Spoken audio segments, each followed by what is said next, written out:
माणा गांव वो गांव है जहां आखिरी बार सरस्वती नदी को देखा जा सकता है। माणा गांव भारत तिब्बत बॉर्डर के पास भारत का पहला गांव जो महाभारत के इतिहास की आखिरी कड़ी है, क्योंकि महाभारत के युद्ध के कई वर्षों बाद पांडव अपना राजपाट छोड़कर स्वर्ग की ओर इसी गांव से होकर गए थे। माणा गांव में ही आपको ऋषि वेद व्यास की गुफा व्यास गुफा दिखाई देती है, जहां वेद व्यास ने महाभारत की रचना की थी। और पास ही में है गणेश गुफा। मान्यता है कि जब इसी जगह गणेश जी वेद लिख रहे थे, तब पास में बह रही सरस्वती नदी काफी तेज बहाव और शोर करते हुए बह रही थी। सरस्वती नदी के शोर के कारण गणेश जी को वेद लिखने में काफी कठिनाइयां हो रही थी। तब गणेश जी ने सरस्वती नदी से विनती की थोड़ा शोर कम करें, लेकिन सरस्वती जी ने उनकी बात को अनसुना कर दिया।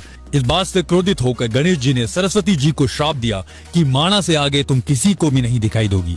और तभी से सरस्वती नदी माणा गांव से आगे अदृश्य रूप में बहती है। माणा गांव से होकर ही पांडव स्वर्गारोहिणी मार्ग पर गए। उस मार्ग को जोड़ने के लिए सरस्वती नदी के ऊपर है भीम पुल। कहा जाता है पांडवों ने सरस्वती नदी से आग्रह किया कि उन्हें आगे जाने के लिए रास्ता दें, लेकिन सरस्वती जी ने पांडवों की बात नहीं मानी और तब भीम ने 2 बड़े पत्थरों को उठाकर सरस्वती नदी के बीच में रख दिया।